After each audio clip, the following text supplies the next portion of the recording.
رسول اللہ صلی اللہ علیہ وسلم سے دریافت کیا گیا کہ کون سا عمل سب سے افضل ہے؟ فرمایا اللہ اور اس کے رسول پر ایمان لانا۔ کہا گیا اس کے بعد کون سا؟ آپ نے فرمایا کہ اللہ کی راہ میں جہاد کرنا۔ کہا گیا پھر کیا ہے؟ آپ نے فرمایا حج مبرور۔ صحیح بخاری حدیث نمبر 26۔ رسول اللہ صلی اللہ علیہ وسلم نے چند لوگوں کو کچھ عطیہ دیا اور سعد وہاں موجود تھے۔ وہ کہتے ہیں کہ رسول اللہ صلی اللہ علیہ وسلم نے ان میں سے ایک شخص کو کچھ نہ دیا، حالانکہ وہ ان میں مجھے سب سے زیادہ پسند تھا۔ میں نے کہا حضور آپ نے فلاں کو کچھ نہ دیا، میں اسے مومن گمان کرتا ہوں۔ آپ نے فرمایا مومن یا مسلمان؟ میں تھوڑی دیر چپ رہ کر پھر پہلی بات دہرانے لگا۔ حضور صلی اللہ علیہ وسلم نے بھی دوبارہ وہی جواب دیا۔ پھر آپ نے فرمایا کہ اے سعد، باوجود یہ کہ ایک شخص مجھے زیادہ عزیز ہے، پھر بھی میں اسے نظر انداز کر کے کسی اور دوسرے کو اس خوف کی وجہ سے یہ مال دیتا ہوں کہ وہ اپنی کمزوری کی وجہ سے اسلام سے پھر جائے اور اللہ اسے آگ میں اوندھا ڈال دے۔ صحیح بخاری حدیث نمبر 27۔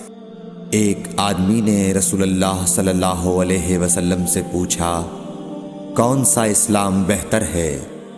آپ صلی اللہ علیہ وسلم نے فرمایا کہ تو کھانا کھلائے اور ہر شخص کو سلام کرے، خواہ اس کو تو جانتا ہو یا نہ جانتا ہو۔ صحیح بخاری حدیث نمبر 28۔ حضرت صلی اللہ علیہ وسلم نے فرمایا مجھے دوزخ دکھلائی گئی تو اس میں زیادہ تر عورتیں تھیں جو کفر کرتی ہیں۔ کہا گیا حضور کیا وہ اللہ کے ساتھ کفر کرتی ہیں؟ آپ صلی اللہ علیہ وسلم نے فرمایا کہ خاوند کی ناشکری کرتی ہیں اور احسان کی ناشکری کرتی ہیں۔ اگر تم عمر بھر ان میں سے کسی کے ساتھ احسان کرتے رہو، پھر تمہاری طرف سے کبھی کوئی ان کے خیال میں ناگواری کی بات ہو جائے تو فوراً کہہ اٹھے گی کہ میں نے کبھی بھی تجھ سے کوئی بھلائی نہیں دیکھی۔ صحیح بخاری حدیث نمبر 29۔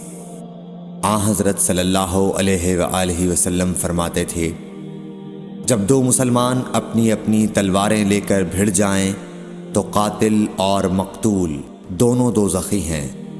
عرض کیا گیا یا رسول اللہ قاتل تو خیر ضرور دوزخی ہونا چاہیے، مقتول کیوں؟